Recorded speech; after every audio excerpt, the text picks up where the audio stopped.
justice, accountability, good governance, and the void that they said that he has left the country's political arena is the growing sense of concern and the uncertainty which they continue to express, and who then takes over the former Prime Minister's political baton, both at the party level and also at the national level. The public viewing of the body of the former Prime Minister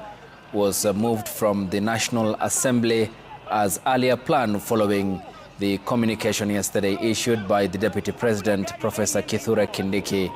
who chairs the committee that is mandated to prepare the funeral of the former Prime Minister. And due to the logistical nightmare fears that it had presented this morning, a communication was issued to the supporters of the former Prime Minister and the party to head to the Kasarani Stadium for the public viewing of the body. And we can communicate now that the body has arrived at the Kasarani Stadium, and the directions will be given on how the public viewing will be taking place. Among the leadership of the party who this morning had managed to cool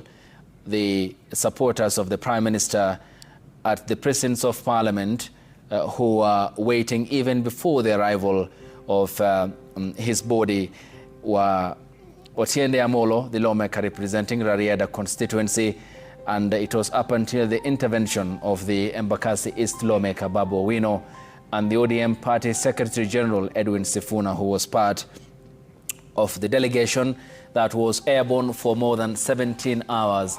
to bring back the body of the former Prime Minister. And this, of course, is part of the coverage that we'll be giving you alongside what will be happening in Bondo, his home, where he will be laid to rest. And my colleague Sam Gituko has been giving us where the final rites for the former Prime Minister will be taking place. And on Sunday, it will mark exactly 72 hours as he had wished to be laid to rest on Sunday. And that will be happening in Bondo. But that will be preceded by a series of events, as you can witness at the moment today, of the former Prime Minister, which is the public viewing of the body of the former Prime Minister, now taken off the military gun carriage, draped in the Kenyan flag that he loved for so long, his entire life. And now it's taken into the Kasarani Stadium upon the shoulders of the services from the Defense Forces in their ceremonial attire, who since this morning have been with a snail pace along Mombasa Road from the Jomo Kenyatta International Airport, taken his body until its arrival at the Kasarani Stadium, the 60,000 seater stadium, where people, as you can see, have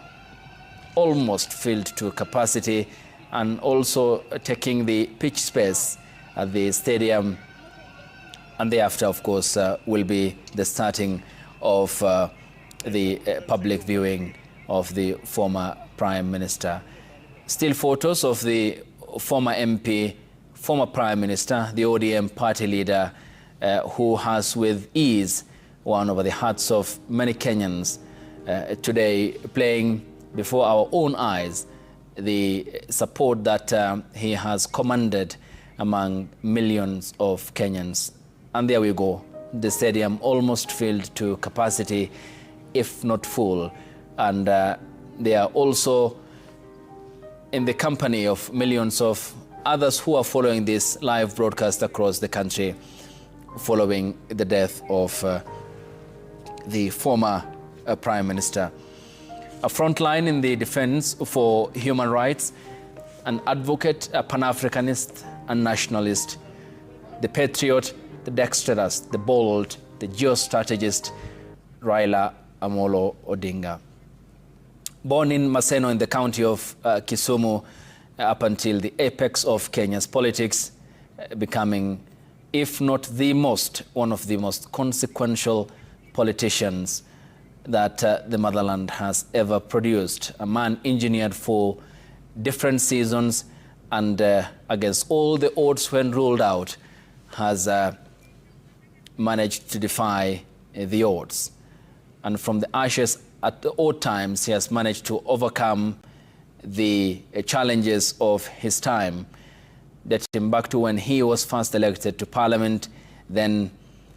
and also as a parliamentarian, especially after the 1997 elections, when he had extended an olive branch to President Daniel Toroitich Arap Moi, who was under considerable pressure after his re-election for a final term following the repeal of Section 2A of the Constitution. Odinga then thereafter becoming a key member of KANU party before the 2002 elections, and the opposition at the time presented with the enormous task of coalescing around a candidate and managing to throw his weight behind Emilio Stanley Mwai Kibaki, which led to the birth of the National Alliance Rainbow Coalition government, which had defeated the KANU candidate then, Uhuru Kenyatta, a protege of Daniel Toroitich Arap Moi, before the friction that had bedeviled the NAG government, leading to the referendum in 2005 and the unceremonious dismissal of cabinet by President Mwai Kibaki after his team, the Banana team, had lost the referendum to Raila Odinga's orange side of the divide. That led to the birth of the ODM party just less than 2 years before the elections in 2007, historic by all means, and commentators arguing that Odinga won the 2007 elections, and of course the ugly spectre which had engulfed the country in the aftermath of that. Let's cross over to the Kasarani Stadium and listen in.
Elevate your career with the London School of Business and Finance. We offer a global MBA with 5 specializations, a master's in